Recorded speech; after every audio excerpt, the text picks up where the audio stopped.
war in Ukraine has started to escalate, with Putin imposing a draft. As Vladimir Putin's special military operation enters a new chapter, Russians being plucked from villages around the country for training and military service.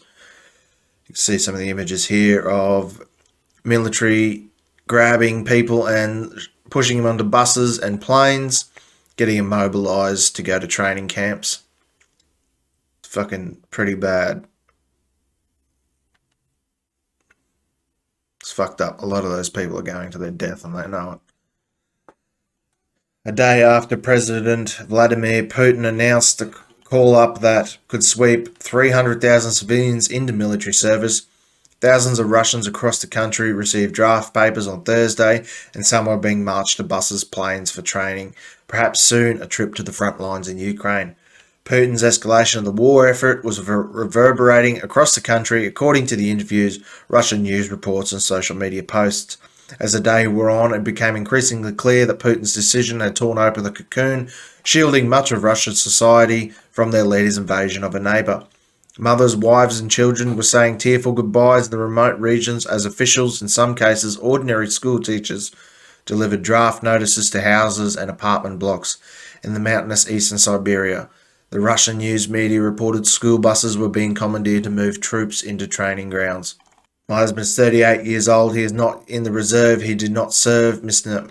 Nemayeva said in a video addressed to regional officials. Despite the Kremlin's crackdown on dissident protesters, protests erupted on Wednesday night across Russia in response to Putin's move, with at least 1,312 people arrested, according to human rights watchdog OVD Info.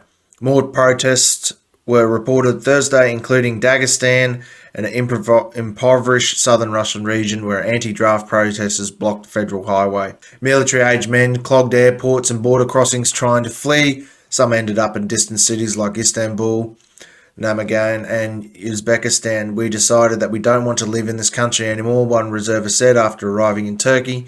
Historians said it was the first time since World War II that the Kremlin had declared a wartime mobilization. Mr. Putin's spokesperson said, however, maintained on Thursday that officials would continue referring to the invasion he ordered only as a special military operation, not a war. It's really going to start hitting home when they start conscripting people like this. And at the moment, they're not really condemning the war in Ukraine and Russia. A lot of people are for it.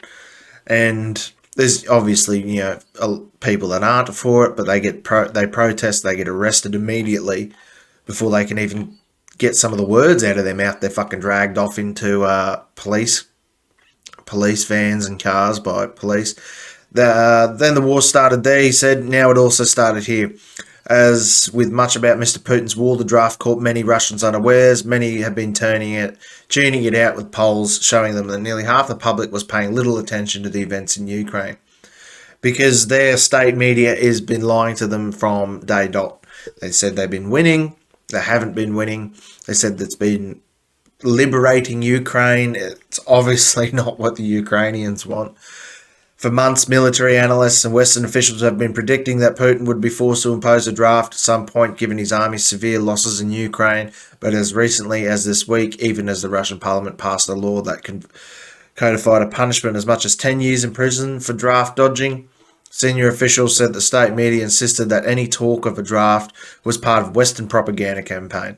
Then on Wednesday, Putin announced one describing it as a morning address to the nation as a necessary measure. The West, he said, was using Ukrainians as proxy force in a campaign to weaken, divide, and ultimately destroy our country. By nightfall, Russia's conscription machine had swung into action. The call-up is being managed by local military commissariats that, according to Russia's defense minister, have some 25 million draft-eligible adults on their rolls, but some 10,000 Russians arrived at military enlistment offices even before being summoned, prompted by Mr. Putin's announcement, the military general staff claimed. According to Infax, a Russian news agency. Yeah, I'm sure they're going to fucking say that. Reports of large numbers of men receiving draft notices arrived across the country, but regions of Siberia and in the largely Muslim Caucasus Mountains appeared to be among the hardest hit. They'll send off their poorest people first.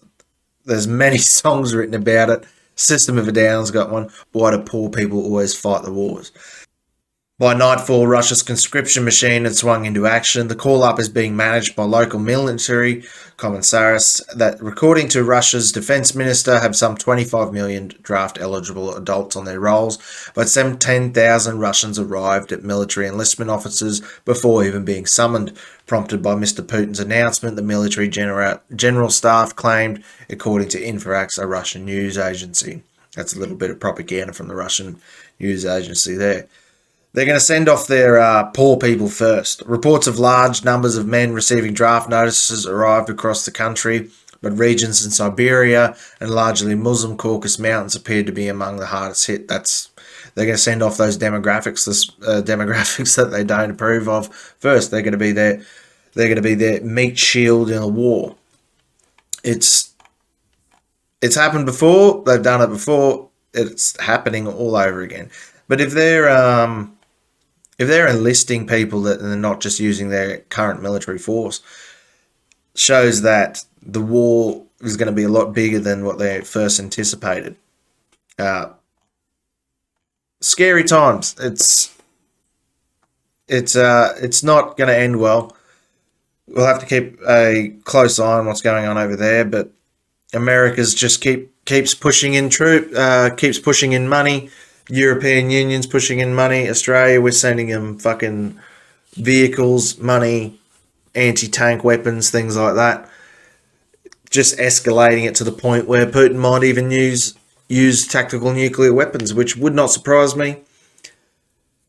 If he feels threatened, if Russia feels threatened that they could lose and they could even have pushback, it could swing that way. It could swing the way of nuclear weapons.